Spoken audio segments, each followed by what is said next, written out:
नोर एक काल्पनिक दुनिया का नौजवान था जो अपनी उम्र के लिए काफी बलवान था और कस्बे में सबको बहुत प्रिय था।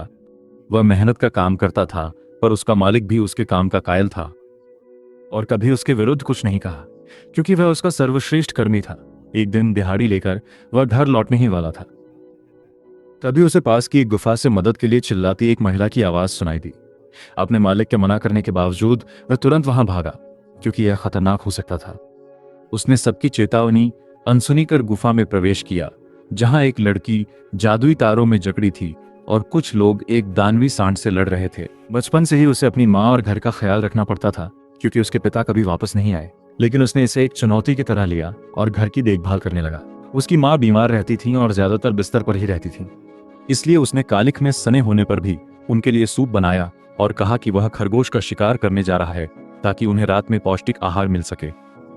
उसकी माँ ने उसका मुंह पोंछा और कुछ न दे पाने के लिए माफी मांगी, पर नोर ने हिम्मत दिखाई और कहा कि उसे कुछ नहीं चाहिए। बाद में उस रात उसने अपनी माँ के लिए खरगोश का बढ़िया शोरबा तैयार किया, लेकिन जब वह उन्हें खिलाने वापस आया तो वे इस दुनिया से जा चुकी थी। अब बेचारे नोर का कोई परिवार न था। उसने माँ को घर के बाहर दफनाया, पर तय किया कि वह कमजोर पड़कर रोएगा नहीं। वह अकेला रहने लगा, बागबानी, शिकार और पशुपालन करता और अपने कमरे की अच्छी सफाई के बाद वहां पढ़ाई करता।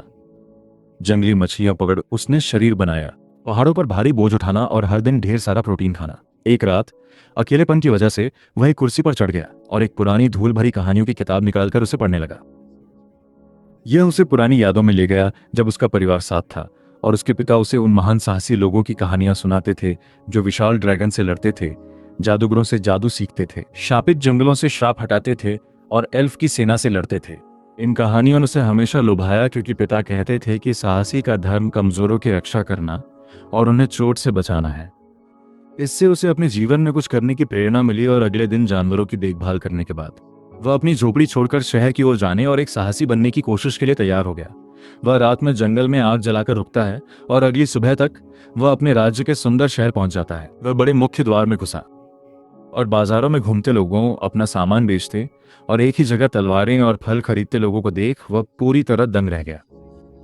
चलते हुए उसकी नजर तलवार लिए एक आदमी पर पड़ी और वो उसके पीछे चल दिया, जो उसे योद्धाओं की सभा तक ले गया। वो भीतर गया तो स्वागत कक्ष पर एक सुंदर लड़की के बजाय एक खट्टा खट्टा आदमी मिला। निराश होकर उसने बताया कि वो यहाँ योद्धा बनने आया है, पर उस आदमी ने उसे टालते हुए कहा कि ये बच्चों की जगह नहीं है, उसे अपने माता पिता के बारे में सोचना चाहिए। नौर ने कहा कि उसके माँ बाप नहीं रहे, जिससे उस मोटे आदमी का ध्यान खिंचा और उसने उसे पहले विद्यालय जाने को कहा। नौर उलझन में था, पर उसने बताया कि सभा में जुड़ने के लिए उसे विद्यालय चुनकर बुनियादी प्रशिक्षण लेना होगा। श्रेणी और कौशल चुनने के बाद स्नातक होकर ही वो योद्धा बन सकता है। नौर ये जानकर खुश हुआ और उत्साह में विद्यालय की ओर चल दिया। सबसे बड़ा तलवारबाज बनने के लक्ष्य से उसने दाखिला लिया और तलवारबाजी का अभ्यास शुरू कर दिया। लेकिन कई हफ्तों बाद भी जब बाकी सभी छात्र अपनी जादुई क्षमताओं को जगाने लगते हैं, नौर अब भी बिना किसी जादुई शक्ति के ही रहता है। वो अभ्यास जारी रखता है और कई महीने बीत जाते हैं, जिसके बाद शिक्षक उससे कहता है कि उसमें प्रतिभा नहीं है और वो यहाँ अपना समय बर्बाद कर रहा है। उसने उसे दूसरा विद्यालय चुनने को कहा, क्योंकि वो तलवारबाज बनने के लायक नहीं था। नौर हार न मानकर विद्यालय ढूंढता है और योद्धा बनने का प्रशिक्षण लेता है। वह एक भारी लाल बालों वाले के नीचे अभ्यास शुरू करता है, लेकिन कई महीनों के कड़े प्रशिक्षण के बाद भी वह व्यक्ति उससे कहता है कि उसमें प्रतिभा की कमी है, क्योंकि उसने केवल हमलों को रोकना ही सीखा है। फिर वह कई विद्यालयों में जाता है, पहले शिकारी बनकर, पर उसे निकाल दिया जाता है। फिर वह चोर बनने की कोशिश करता है, पर प्रतिभा न होने से मना कर दिया जाता है। फिर वह जादूगर बनने जाता है, पर वहां भी विफल होकर अंत में उपचारक बनने का निर्णय लेता है, पर वहां भी विफल होकर वह निराश होकर लौटता है। वह मोटा व्यक्ति हैरान है कि हर विद्यालय में महीनों बिताकर भी उसने कुछ नहीं सीखा और कहता है कि दुर्भाग्य से वह साहसी बनने के लिए कुछ नहीं कर सकता। खुद से निराश होकर नौर शहर छोड़ देता है और जंगल में अपनी कुटिया में वापस लौट आता है, पर वह ठान लेता है कि वह हार नहीं मानेगा और तलवार के साथ अपना खुद का प्रशिक्षण अभ्यास तैयार करता है। वह उस एक वार को निखारने का निर्णय लेता है जो उसने सीखा था, जो था अपनी ओर आने वाले हमलों को रोकना और मोड़ना। उसने दिन रात इसे निखारने में बिताए और अंत में 1 साल के कठिन प्रशिक्षण के बाद वह एक साथ 10 हमले रोकने जितना शक्तिशाली बना। वह अभ्यास जारी रखता है और 3 साल बाद वह एक साथ 100 तलवारें रोकने में सफल हो जाता है, पर नया कौशल नहीं मिला। वह तब तक लगातार अभ्यास करता है जब तक तलवार टूट न जाए। 14 साल बीतने पर उसे एहसास होता है कि उसने इन सालों में हर दिन अभ्यास किया है और अब वह बिना चूके एक साथ 1000 तलवारें रोक सकता है। इतनी कड़ी मेहनत के बाद उसे कोई नया कौशल नहीं मिलता। फिर भी वह एक बार फिर साहसी संग जाने का फैसला करता है। इस बार वह एक युवा लड़की से मिलता है जो उसके कौशल को देखती है। वह उसे बस स्कूल जाने को कहती है, पर नोर बताता है कि वह वहां जा चुका है, जिससे लड़की हैरान रह जाती है। वह कहती है कि उसके पास साहसी बनने का कोई कौशल नहीं है, पर नोर निराश नहीं होता। तभी वह मोटा आदमी बाहर आकर उसे बमुश्किल पहचानता है। फिर वे बियर पीते हुए बात करते हैं। जब नोर अपने अभ्यास के बारे में बताता है तो मोटा आदमी कहता है कि साहसियों की ई से एस तक श्रेणियां होती हैं, पर इस श्रेणी के लिए भी एक कौशल चाहिए जो नोर के पास नहीं है। पर वह दुखी नहीं होता। पर मोटा आदमी बताता है कि कम ही लोग जानते हैं कि ई के नीचे एक और श्रेणी एफ भी है। एफ श्रेणी की सीमाएं हैं, क्योंकि वे शिकार नहीं कर सकते या शहर के बाहर जंगलों में काम नहीं कर सकते। वे शहर में बस मजदूरी के छोटे मोटे काम कर सकते हैं। पर कोई ऐसा नहीं करना चाहेगा। नूर तुरंत मान जाता है और उसे साहसी का लाइसेंस मिल जाता है। वह शहर में भारी बोझ ढूंढने और खोई बिल्लियां खोजने से काम करने लगता है और हर रात अभ्यास करता है। वह सेवा के काम और बुजुर्गों के लिए खाना बनाने जैसे काम भी करता है। ये सब करते हुए वह अभ्यास जारी रखता है और साहसी बनकर खुश है, जो लोगों की मदद कर सके। अब हम वर्तमान में हैं, जहां विशाल सांड साहसियों की ओर बढ़कर कुल्हाड़े से उनके नेता पर वार करता है, जो दीवार से टकराता है। नोर उसे तुरंत देखता है, पर वो मर चुका है। वो पीछे मुड़कर देखता है कि वो सांड बाकी लोगों को चीर रहा है और वहां सबको बड़ी आसानी से मार डालता है। सफेद बालों वाली लड़की को देखने से पहले नोर का शरीर तुरंत हरकत में आता है और वो पत्थर फेंककर उसका ध्यान भटकाता है और भाग निकलता है। वो राक्षस बड़ी तेजी से उसका पीछा करता है। नोर को लगा कि वो भाग नहीं सकता, इसलिए वो पीछे मुड़कर सांड के वार को रोकता है। उसे हैरानी हुई कि बचाव इतना जोरदार था कि सांड दीवार से जा टकराया। वो तुरंत संभलकर धूल के बीच से नोर पर हमला करता है, लेकिन वो बार बार उसके वार रोकने में कामयाब रहता है, क्योंकि उसे पता है कि अगर एक भी वार नहीं रुका तो उसकी मौत पक्की है। वो हमला करने का मौका ढूंढता है, पर उसे समझ आता है कि उसके पास हमला करने का एक भी हुनर नहीं है। उसकी तलवारें अब टूटने लगी हैं। लेकिन वह राक्षस लड़की की ओर मुड़ता है और उसकी तरफ झपटता है। नोर तुरंत पंखों वाली चाल की शक्ति से गति बढ़ाकर बैल के सामने आता है और फिर हमला रोकता है, पर इसकी कीमत तलवार को चुकानी पड़ती है। उसे पिता की बात याद आई कि साहसी यात्री जान देकर भी कमजोरों को बचाता है, इसलिए वह टूटी तलवार लिए अपनी जगह डटा रहा। और जब राक्षस ने हमला किया, नोर ने अपनी पूरी ताकत से उसे रोका, जिससे कुल्हाड़ी उछलकर बैल की गर्दन साफ काट देती है और चट्टानों में जा फंसती है। चारों ओर खून बिखरते देख वह लड़की पूरी तरह दंग रह गई, लेकिन उसके शरीर से वह जादुई जकड़न गायब हो जाती है। वह जमीन पर गिर पड़ता है। अपनी टूटी तलवार देख वह समझा कि ये कितना खतरनाक था। लड़की ने जान बचाने के लिए शुक्रिया कहा और उसका नाम पूछा। नोर ने कहा कि नाम याद रखने लायक नहीं और बाहर चला गया। गलियों में उसने सोचा कि कैसे एक विशाल बैल उसे मार ही देता। उसे एहसास हुआ कि लोगों की रक्षा करने वाला साहसी यात्री बनने के लिए उसे और भी ज्यादा अभ्यास करना होगा। नोर के जाने के बाद कालकोठरी रक्षकों से भर गई, क्योंकि वह महिला कुलीन परिवार की लिन के लिए निकली। उसका रक्षक वैज्ञानिकों को बैल की जांच करते देखता है, जबकि क्ले के रक्षक सफेद कपड़े से ढके जमीन पर मृत पड़े थे। वह सुरक्षा न कर पाने पर माफी मांगती है, पर वह कहता है कि चिंता न करे, क्योंकि इसमें उसकी गलती नहीं थी। थोड़ी देर बाद डार नाम का एक और आदमी अंदर आता है और पूछता है कि क्या वह ठीक है और यहाँ क्या हुआ था। उसका ब्यौरा मांगता है। हमले की खबर भाई रे तक पहुंचती है, जो यह जानकर दंग है कि उसकी बहन पर ऐसे राक्षस ने हमला किया। वह डार से पूछता है कि क्या उसे अंदाजा है कि माइनोटॉर सतह पर क्या कर रहा था, जबकि उसे कालकोठरी की गहराइयों में होना चाहिए। डार झुककर कहता है कि यह निश्चित रूप से एक हत्या की कोशिश थी, क्योंकि उन्हें पता चला कि लिन की खरीदी अंगूठी में खोट था। जादूगर की जांच में पता चला कि उसमें 90% शुद्धता वाला मैस्टोन था, जिसे ढूंढना बेहद मुश्किल काम है। और यही कारण था कि माइनोटॉर ने उसके समूह पर हमला किया।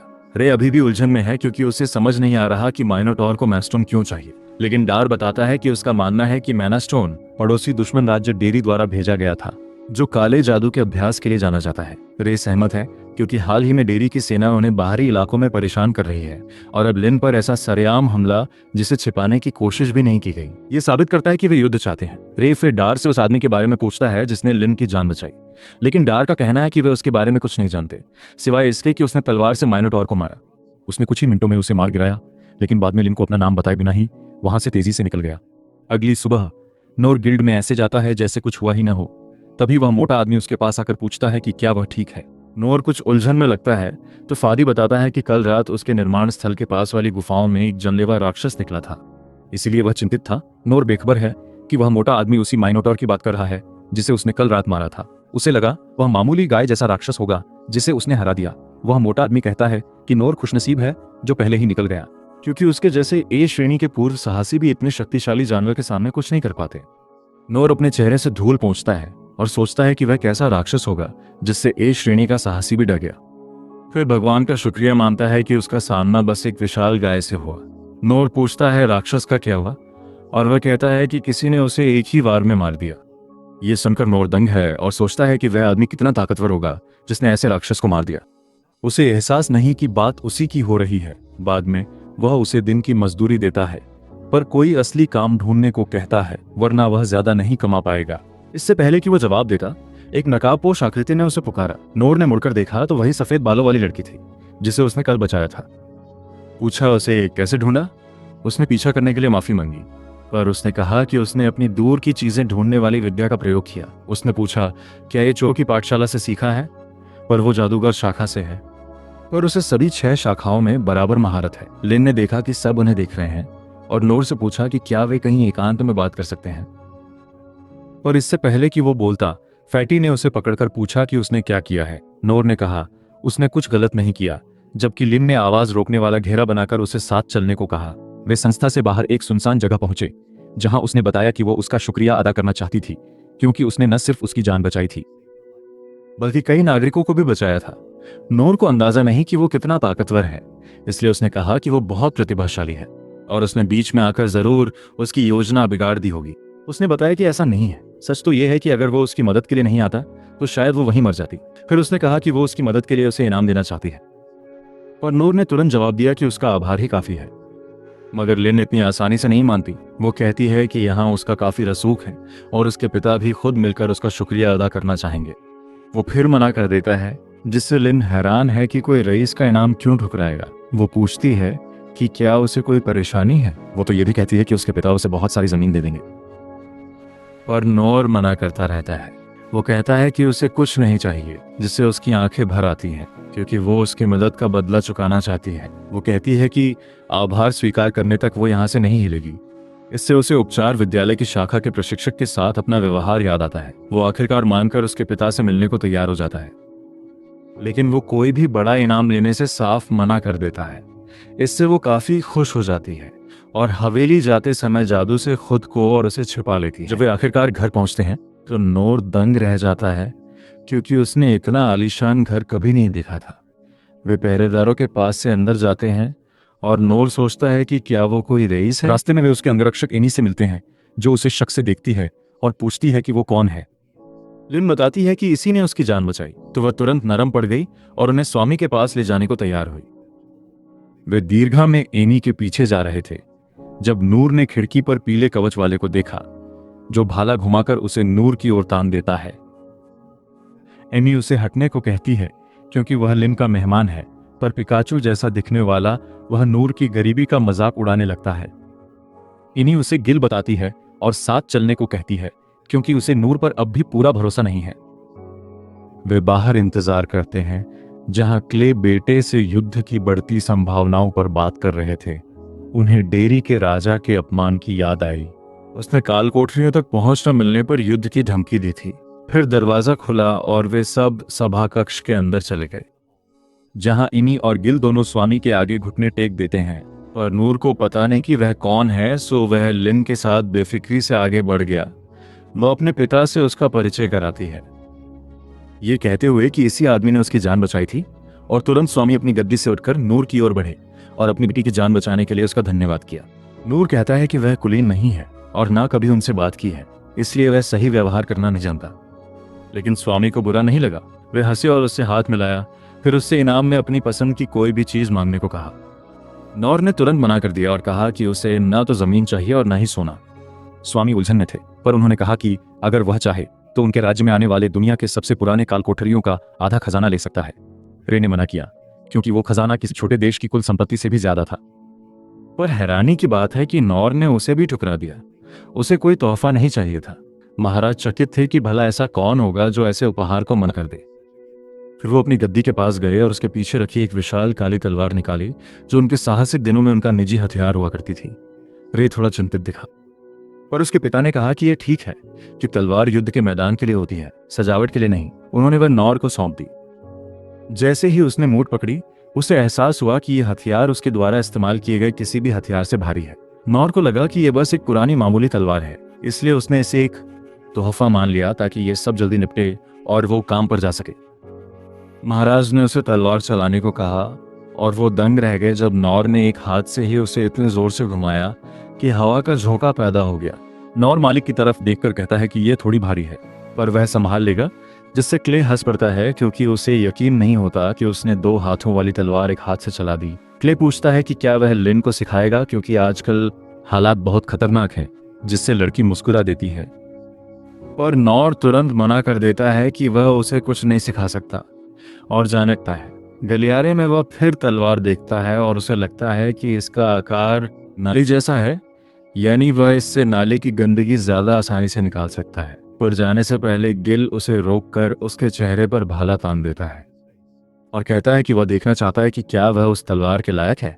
नॉर सोचता है कि क्या वह हवेली से निकलकर काम पर जा पाएगा। अगर वीडियो पसंद आया तो इस F श्रेणी के साहसी की कहानी देखें, जिसे एक S श्रेणी की देवी मिली और वह महान नायक बना।